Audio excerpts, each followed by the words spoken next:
Michael finds himself in a glowing field lined with endless doors. A violent black storm races toward him, close enough to tear the air apart. He lifts one hand, and the storm freezes in midair. In that moment, it becomes clear this isn't only a casino hustle. There's a hidden parallel mind realm where doors can lead into memories, or even into another person's mind. To understand how Michael ended up here, we have to rewind to the casino job that started everything. The movie begins with Michael waking up from a disturbing dream. That night he returns to the casino where he's been working for 3 months. He took the job as a long con. He's mapped the place, learned where every camera points, and studied staff routines and regular clients. By acting like a perfect employee, he even gets VIP shifts and sometimes overhears confidential info. After his shift, he removes realistic face prosthetics. Michael is a con man using the employee identity as cover.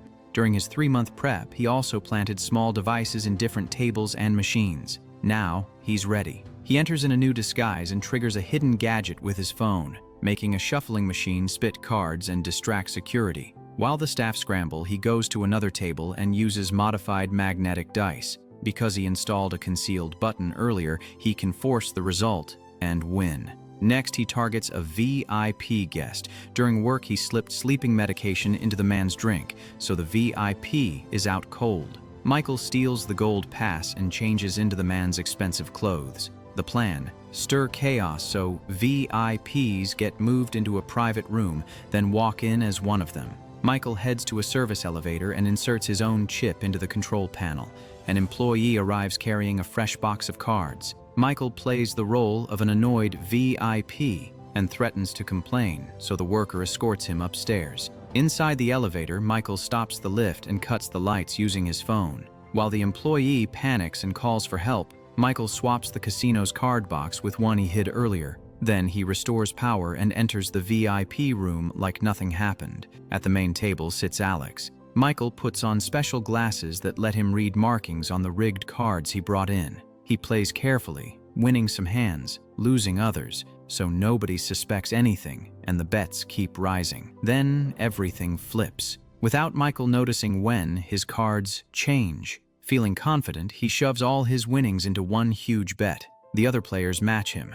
Michael expects to win, but his hand loses. The numbers aren't what his glasses said they were. A third player takes the entire pot and leaves with the suitcase. Michael follows, grabs the case and opens it, only to find random papers. The lights flicker and the man's face seems to shift. Michael realizes he chased the wrong person because someone tampered with what he was seeing. Guards rush in and capture Michael, while Alex slips away unnoticed. Michael is tied to a chair in a storage room. A guard hits him, and the casino owner, Victor, demands the money. Michael admits another con man took it. Victor doesn't believe him and gives him 1 week to bring the money back, or things will go very bad. Afterward, Michael goes on his own to a remote plane casino, but the guards there immediately keep him covered at gunpoint. Still, they step back when their boss Leon welcomes Michael as an old friend. While they drink, Michael notices Leon's necklace symbol matches Alex's tattoo. Leon makes Michael explain the casino mess first, then shares what he knows. Leon says some people are born with unusual abilities and can enter a private inner space, like a mental room, where their gift works. He believes Alex can alter perception, basically changing what other people think they're seeing. Leon also claims all humans share a collective unconscious, a connected realm where myths come from. Gifted people can reach it. He warns that ordinary people might get stuck there unless they carry a special amulet that works like a compass. Michael laughs. Leon gets angry and hands him a book listing people with powers, ordering Michael to find Alex alone. We briefly see Alex meet Gordon and hand over the stolen money. Gordon shows he owns a compass amulet and asks Alex to teach him how to use the door into that realm. Alex refuses, warning Gordon would need a trusted partner to guide him, and Alex doesn't want Gordon to get lost. Back with Leon, Michael asks if the names in the book are real. Leon swears he's seen their gifts himself. That sparks Michael's new plan: build a team of gifted hustlers, beat the casino system, and recover the money. He recruits Eric, a rich kid with telekinesis. He also recruits Tony, a taxi driver who can control electronics. Finally, Michael goes after Kevin, a hypnotist locked in a mental institution after his parents had him committed. Doctors profit by using Kevin's hypnosis on patients. Michael convinces Kevin to escape. When a nurse spots them, Eric creates a diversion by getting patients to protest and block the staff. Tony overrides systems to take an ambulance and open the crossing gate. The team escapes. The next day they train with Leon's people, practicing casino cheating and silent hand signals. We also see their powers through quick mind-space visuals. Eric moves dice, Kevin shapes an ice statue, and Tony stands in a storm of floating chips. They test the plan in games. It starts fine, then turns messy. Kevin accidentally makes an employee unable to see for a moment. A furious client pulls a weapon after losing, and Tony panics and shorts out a camera feed. Michael jumps in and calms it down, realizing their communication needs to be tighter. The next day, Michael attends a funeral and sees a woman named Veronica being swarmed by grieving women begging for help. Men dressed in black arrive, and Veronica panics, runs, and drops her headphones. Michael picks them up. More men show up, so she hides in an abandoned building until they leave. Michael quietly returns the headphones and says he's not with them. Veronica reveals she can read minds and already knows his plan, and she wants no part of it. One of the men spots them. Michael holds him back and Veronica runs. The men corner her in an alley, but Michael appears on a rooftop and helps her escape. The next day, Gordon starts training the way Alex told him to. A hypnotist drops him into a trance, and Gordon slips into the subconscious realm, his mind space. His body stays on the street, but from inside that realm, he can steer people. He takes over a street painter and forces him to copy a famous masterpiece. Then Gordon controls a museum employee and makes him swap the copy for the original right before the real painting is transferred to another museum. The fake gets driven away in a van. Gordon wakes up and he buys the original from the painter for a few dollars. Nobody remembers being controlled. Back with Michael, he adds Veronica to the crew.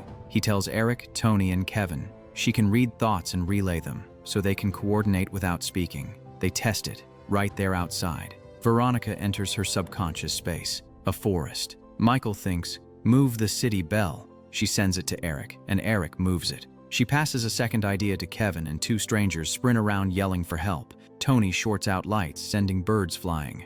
Then Veronica spreads one last suggestion.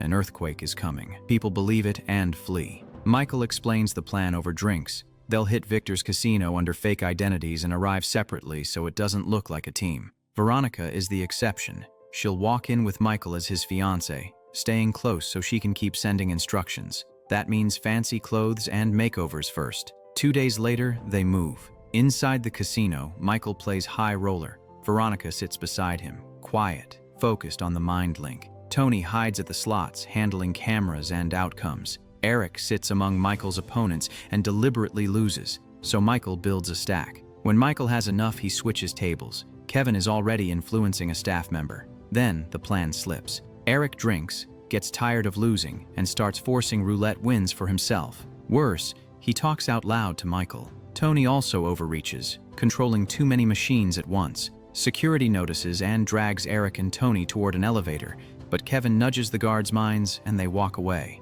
The team uses the elevator to regroup. Michael tears into them and reminds them Victor doesn't forgive cheaters. Everyone agrees, no freelancing, only Michael's signals. They go to the final table. Michael bets everything. Tony stabilizes surveillance. Kevin keeps the dealer cooperative and Eric adjusts the dice. It works. Michael wins $10 million. That night they celebrate on the beach, but Veronica stays apart. Michael suggests they run more jobs together. Veronica refuses, and it turns into an argument. Meanwhile, Alex has dinner with Gordon and cancels the lessons. Alex says Gordon can't keep learning until he has a trusted partner to guide him. Gordon asks about Michael, hears about the new team, and says they'll have to intervene. The next morning, Michael's crew is driving when an SUV starts chasing them. Tony tries to lose it, but a second SUV joins in and boxes them to a stop. Victor steps out with his men, ties the team up, and listens to Michael say they already have the money. Victor doesn't care. He wants their powers. When he learns Michael has none, Victor takes him to a cliff edge and stages a fatal moment with a loud bang, sending Michael tumbling out of sight. The team is crushed and retreats into their subconscious spaces to grieve. They don't know it's a setup. Michael is alive and brought to Gordon, who reveals the twist. Gordon is Michael's father. Gordon cuts Michael's restraints while guards hold him. Michael flips out, realizing his dad arranged all this. Gordon says Michael ignored him for 10 years, and this was the only way to force contact. He reminds Michael of their childhood dreams about finding the special door, and claims he now knows where it is. Later at Victor's casino, Tony, Kevin, and Eric are forced to work as employees, using their gifts to make customers lose. When they return to their rooms, a plumber is fixing their bathroom. Michael, in disguise, he notices Veronica is missing. The guys explain she refused to cooperate, and after believing Michael died, she slipped into a coma because she never came back out of her subconscious space. That night, the casino lights flicker as the three guys surround Victor and announce they quit. Guards drag them into a storage room and leave a rookie to watch the door. Not realizing it's Michael, he frees them and uses his knowledge of the building to plan an escape.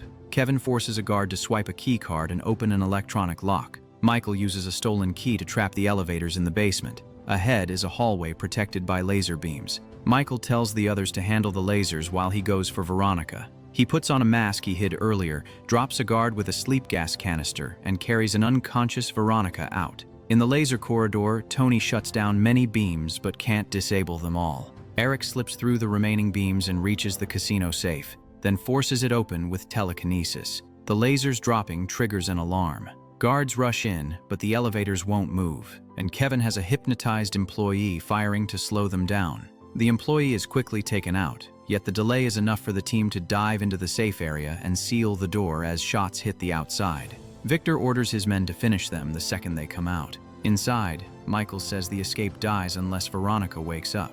The others warn him. Entering the subconscious realm could be deadly because he's powerless. Michael insists anyway, and Kevin hypnotizes him. Michael floats in a blank white space where pieces of his life drift around him. He hears the past, his mother's death, his crimes, even time in jail. Veronica's voice echoes too, calling him selfish. A door appears. Michael steps through and drops into a huge field of doors under a surreal, colorful sky. A storm charges toward him. He runs for cover, but it catches him. He raises his hand. The storm freezes. With a small gesture, he drops it harmlessly and clears the field, revealing he can control this place after all. Michael sits in the door field and focuses on Veronica. The world reacts. Doors sink, streets rise, and the field reshapes into a city. He finds Veronica on a staircase, staring at the sky. When he runs to her, he hits an invisible barrier. She's sealed inside a force field, unresponsive. Michael sends his thoughts outward.